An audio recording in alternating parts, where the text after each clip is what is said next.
Wakil Ketua 1 DPRK, Wakil Ketua 2 DPRK, dan Ketua Komisi DPRK Kabupaten Asmat. Yang terhormat Kapolres Kabupaten Asmat, yang terhormat Perwira Kelompok Kodim 1704 MAPI untuk Asmat, yang terhormat Pengkos IIP 140. Salam sejahtera untuk kita sekalian. Assalamualaikum warahmatullahi wabarakatuh. Dan swastiastu, salam budaya, salam kebajikan. Puji dan syukur kita panjatkan kepada Tuhan Yang Maha Kuasa atas berkat perlindungannya serta penyertaannya, maka kita dapat berkumpul di tempat ini dalam rangka musyawarah tentang pembangunan daerah Kabupaten Asmat tahun 2025 dalam keadaan sehat dan walafiat. Bapak Ibu, perkenankan saya menyampaikan laporan penyelenggaraan musyawarah tentang pembangunan daerah Kabupaten Asmat tahun 2025 yang akan berlangsung dari tanggal 12 sampai tanggal 13 Maret 2025 sebagai berikut. 1. Melalui dasar pelaksanaan. 1. Undang-Undang Nomor 25 Tahun 2004 tentang Sistem Perencanaan Pembangunan Nasional. 2. Undang-Undang Nomor 23 Tahun 2004 tentang Pemerintahan Daerah. 3. Peraturan Pemerintah Nomor 8 Tahun 2008 tentang tahapan, tata cara penyusunan, pengendalian dan evaluasi pelaksanaan rencana pembangunan daerah. 4. Peraturan Menteri Dalam Negeri Nomor 86 Tahun 2017 tentang tata cara perencanaan, pengendalian dan evaluasi pembangunan daerah, tata cara evaluasi rancangan peraturan daerah tentang rencana pembangunan jangka panjang daerah dan rencana pembangunan jangka menengah daerah dan rencana kerja pemerintah daerah. 5. Peraturan Menteri Dalam Negeri Nomor 90 Tahun 2019 tentang klasifikasi, kodifikasi, dan nomenklatur perencanaan pembangunan dan keuangan daerah. 6. Peraturan Daerah Kabupaten Asmat Nomor 4 Tahun 2024 tentang RPJPD Kabupaten Asmat tahun 2025-2024 dokumen pelaksanaan anggaran di PAPBD tahun 2025. 8. Surat Keputusan Bupati Asmat Nomor 25 tanggal 16 Januari 2005 tentang pembentukan tim pelaksana kegiatan musyawarah perencanaan pembangunan daerah RKPD 2026 Kabupaten Asmat tahun 2025. 2. Remaja tujuan.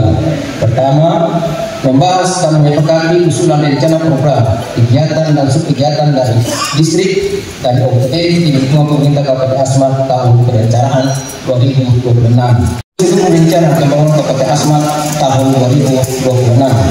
3. Merumuskan dan menyepakati usulan program, kegiatan dan subkegiatan skala prioritas tahun 2026. 4. Mensinkronkan rencana program dan kegiatan kabupaten, kebijakan provinsi dan kebijakan pusat. 3. Remaja peserta. 1. Ketua dan anggota DPRD Kabupaten Asmat. luar para pimpinan OPD, para kepala bagian SEDA, para kepala bagian sekretariat daerah DPRK, para sekretaris dan para kabit bidang OPD di lingkungan pemerintah Kabupaten Asmat. Wakil Bupati Asmat,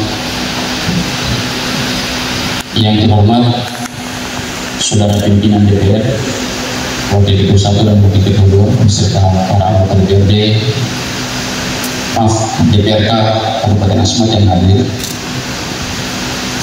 Yang terhormat saudara Kapolres Asmat, yang terhormat saudara Sekretaris Daerah Kabupaten Asmat beserta staf wakil bupati dan para asisten. Yang terhormat Perwira Pendukung Kodim 170704 Mati di Asmat beserta para komandan Satgas. Yang terhormat pimpinan organisasi perangkat daerah di Kabupaten Asmat. Yang terhormat tim asistensi Provinsi Papua Selatan yang akan hadir dan mendampingi kami selama pelaksanaan musim baru. Selamat datang kembali Pak Hari. Warahmatullahi wabarakatuh. Om Swastiastu, Namo Buddhaya, salam kebajikan. Selamat pagi. Pertama-tama puji dan syukur kehadirat Tuhan yang Maha Esa.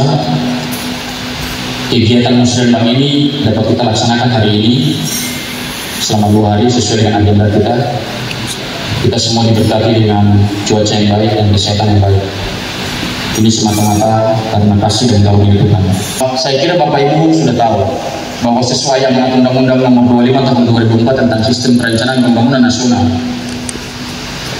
musrenbang ini untuk mengkonsolidasikan dan mengkoordinasikan rencana pembangunan dari tingkat kampung, distrik, kabupaten, dan nanti juga akan naik ke provinsi dan nasional. Ini sudah sesuai dengan undang-undang ini, setiap tahun ini harus dilakukan. Musrenbang tahun ini kita bicara untuk RKPD pemerintah Kabupaten Asmat tahun 2026. Karena itu memang semua pemangku kepentingan diundang hadir di sini. Tidak hanya organisasi perangkat daerah, tidak hanya distrik-distrik, semua pemangku kepentingan kita undang. Mengapa? Sebagai contoh kecil, kadang-kadang ketika kita bahas APBD ini dari tahun ke tahun berulang, ini saya harus kasih tahu. Sekarang ini tidak boleh. Begitu pemerintah dengan DPR agendakan pembahasan APBD, 1 minggu sebelum pembahasan APBD, proposal dari organisasi kemasyarakatan, organisasi keagamaan muncul rame-rame. Aturannya tidak boleh. Sekarang ini harus direncanakan 1 tahun sebelumnya. Ya usulannya sekarang ini masukkan. Tokoh agama misalnya datang tahun depan saya punya gereja mau buat ini, masukkan usulannya di sini. PKK datang tahun depan kami punya agenda ini, masukkan di sini. Jadi kalau untuk perangkat daerah teman-teman sudah tahu, tapi saya harus kasih tahu ini.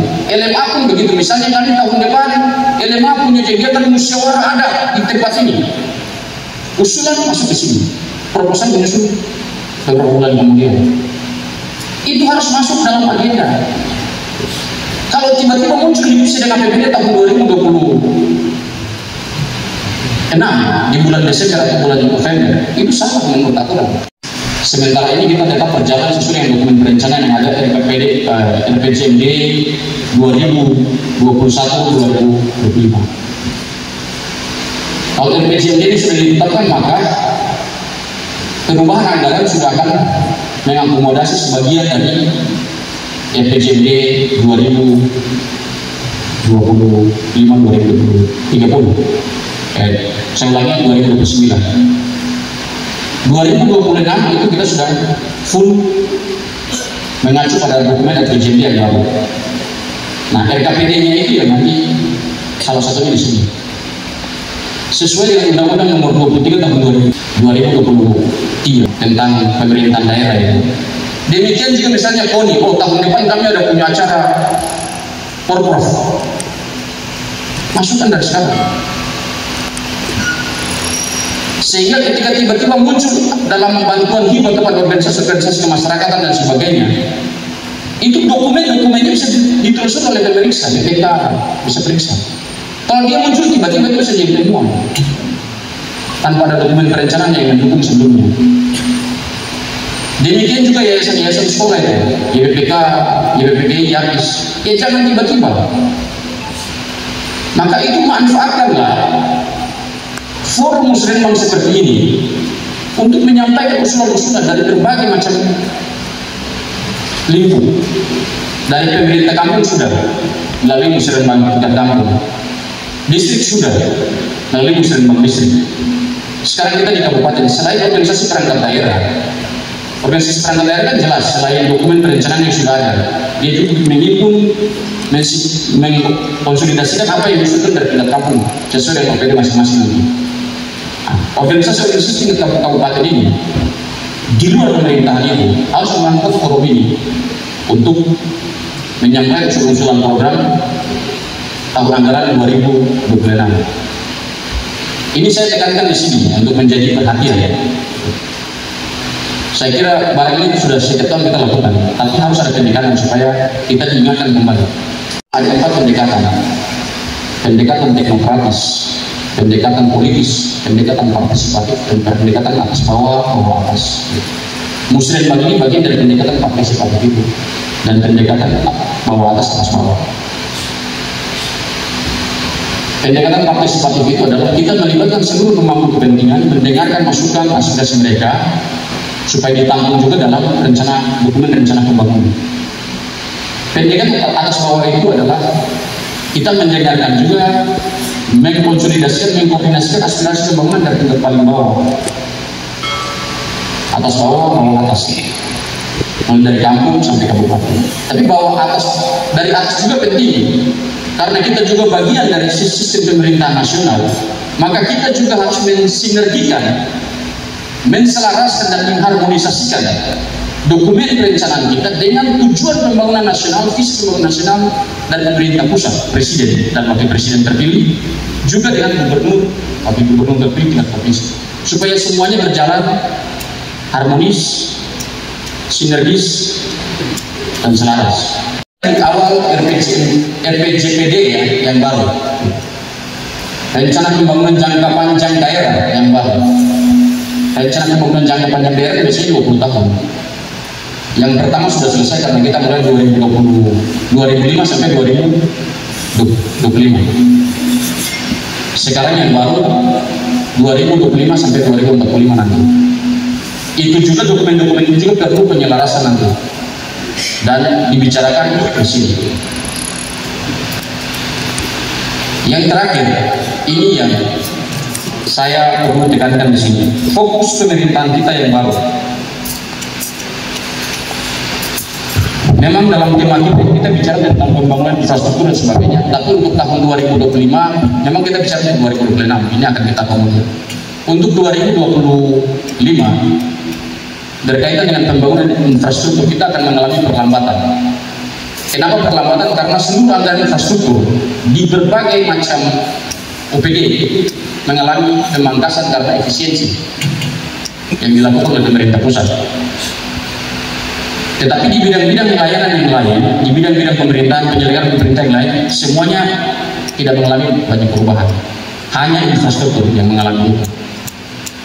Kita berharap tahun 2026 ini sudah normal kembali. Tapi untuk kita pemerintahan baru nanti di bawah kepemimpinan saya dan Bapak Yoel, itu fokus utama kita pendidikan dan kesehatan. Karena itu sudah harus dinas pendidikan, dinas kesehatan sudah harus lebih mengkonsolidasikan dirinya untuk mencapai tujuan-tujuan pembangunan yang akan kita capai di masa depan sesuai dengan fokus pemerintahan saat ini. Sudah beberapa tahun ini selalu menggaungkan bahwa prioritas pembangunan kita adalah pendidikan dan kesehatan, tetapi pencapaiannya tidak menggembirakan. Sampai tahun ajaran 2024 yang lalu ketika kita mulai tahun pelajaran yang pertama. Itu masih banyak anak-anak SD, lulus SD masuk SMP tidak tahu membaca, menulis dan berhitung. Maka guru-guru SMP juga berfungsi seperti guru SD, mengajar kembali baca tulis hitung. Yang ini tidak boleh terulang lagi di tahun-tahun yang akan datang. Nanti para kepala distrik kita kasih tugas tambahan, mengawasi juga jalannya pendidikan, jalannya pelayanan kesehatan di distrik-distrik. Asesmennya mencakup apa yang kita sebut TKA, tes kemampuan akademis.